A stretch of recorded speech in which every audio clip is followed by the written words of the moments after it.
बाहीची लांबी आहे 8 इंच, त्याच्यामध्ये 1.5 इंच ॲड केलेला आहे, बरोबर 9.5 इंच. दंडघेर 5.5 आहे, त्याच्यामध्ये शिलाई माया 2 इंच ॲड केलेली आहे, बरोबर 7.5 इंच. तर चला आता आपण पेपर कटिंगला सुरुवात करूया. हा साधा घरातला न्यूजपेपर आहे, तो आपण पेपर कटिंगसाठी घेतलेला आहे. तर आपली बाही लांबी आहे 9.5 इंच. तर 9.5 इंच इतक्या अंतरापर्यंत आपल्याला टिक मार्क करून घ्यायचे आहे आणि तिथे सरळ आपल्याला रेष ओढून घ्यायची आहे. आणि इथपर्यंत आता आपल्याला पेपर कट करून घ्यायचा आहे. तर इतकाच पेपर आपल्याला लागणार आहे. तर जेवढा लागणार आहे तेवढा आपण कट करून घेतला आहे. तर 9.5 इंच आपली बाही लांबी आहे, तर तितक्याच लांबीचा आपण पेपर कट करून घेतला आहे. तर त्याच्यासाठी आता आपल्याला 3 इंचावरती टिक मार्क करून घ्यायचे.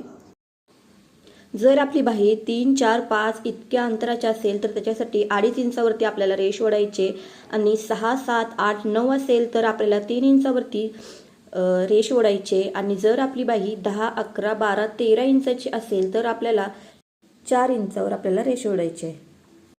तर दंडघेर आहे 7.5 इंच.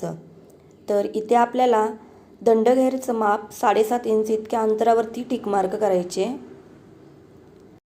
आता या रेषेवरती आपण ब्लाऊजसाठी 6 इंच इतका मुंडा घेतला होता, तर त्याच्यामध्ये 2 इंच ॲड करायचा आहे आणि 1.5 इंच इतकी शिलाई माया ॲड करून तिथे आपल्याला टिक मार्क करून घ्यायचं आहे आणि ते दोन्ही टोक आपल्याला जोडून घ्यायचे. तर जिथे आपण दंडघेर घेतला होता तिथेही आपल्याला अशी सरळ रेष ओढून घ्यायची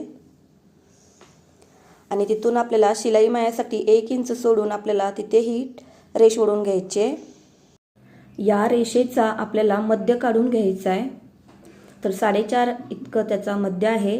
त्या मध्यावरती आता आपल्याला वरच्या आणि खालच्या बाजूला अर्धा इंचावरती टिक मार्क करून घ्यायची आहे आणि आता आपल्याला आकार द्यायचा आहे. तर स्क्रीनवर दिसत आहे त्या पद्धतीने आपल्याला असा पाकळी आकार द्यायचा आहे.